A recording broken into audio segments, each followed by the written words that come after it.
When looking at the city of Hamilton, no one would realize the poverty that exists and only continues to grow. The volunteers and workers at the Good Shepherd Food Bank warehouse see it at first hand every day.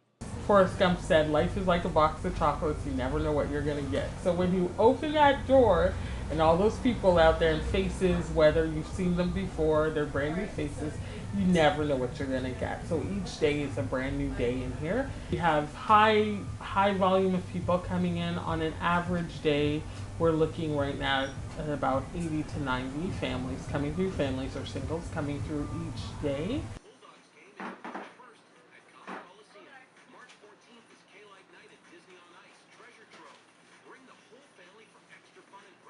Clients go through a lengthy financial evaluation before receiving any items. The full-time workers create a grocery list for the volunteers to know which items to pack in the bags for clients. Volunteers spend hours each day packing up food for clients who get help from the food bank.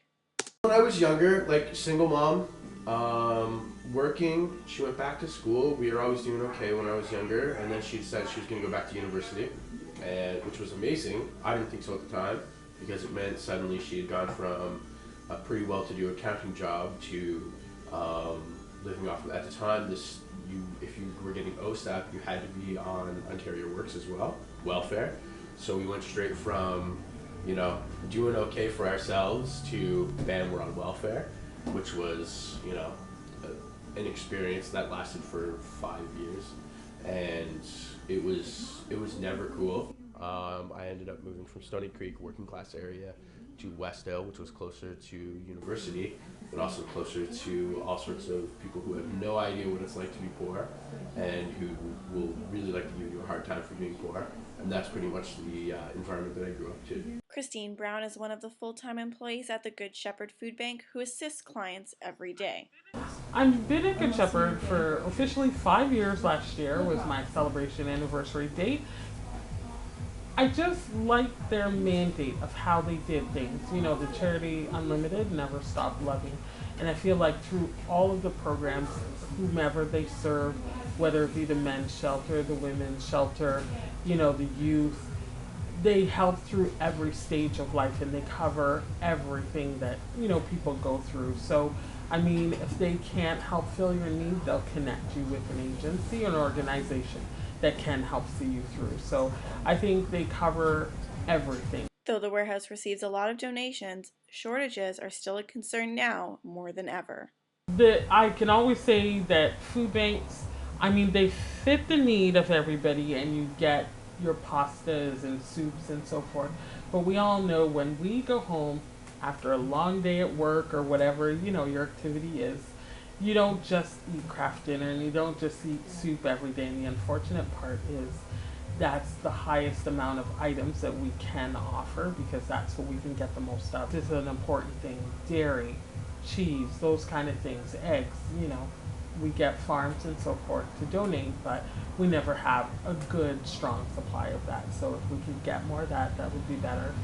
Baby needs, so whether it be your formulas, and we've got a lot of babies out there. All the aspects that you think of at home in your daily life, toiletries, toilet paper, Kleenex, soap, deodorant, ladies' feminine hygiene products, you need it all. And the sad part is you get to see the clients always asking for those things, and we know that they need it, but unfortunately we don't have it at our disposal to give to them.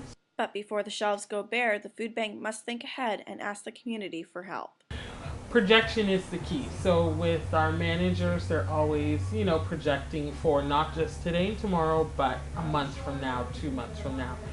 We can kind of estimate when we're going to start falling down the slope, as I like to put it. Donations start to dry up a little bit.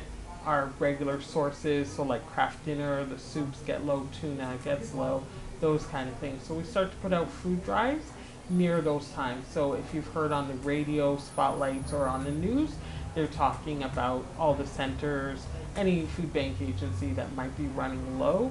It's something that we've projected ahead of time, and we're asking outside citizens and agencies, whoever can make contributional donations to us, that will take it on. And, if we get short, unfortunately, the list gets smaller. So, we might not have all those good extras as we had in, say, January, February, by July, August, we're at the bare minimum. So when we're giving out 4 cans of soup, we might have to pull it down to 2 and give some extras of other things that we might have just to complete it. Those are the sad times because those are the times we know people are really stressed. They need to get it together for lunches, for the kids and stuff like that, or even for themselves for work.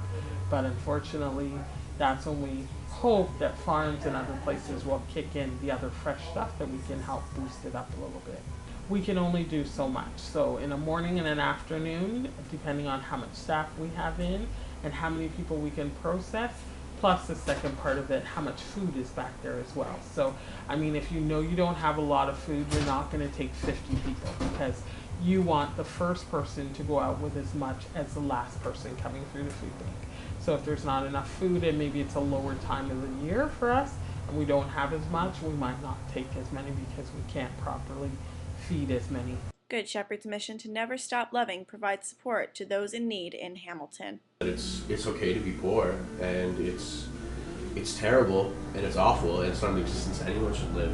But if you could just put them at ease about where they are, as far as knowing that it's not their defectiveness that led them there in 99.9% of the cases. We live by what we make or get, but we live by also giving. So at the same time, you make a living by what you're receiving through work, but you're not living unless you're out there giving to others, and that's a huge part of it, I always put myself in place of the families that come in. We're all in this together. We all need help, we all need assistance, and we all need somebody to understand us and to accept us for our differences and to be able to help us with the journey. And that's what Good Shepherd is all about.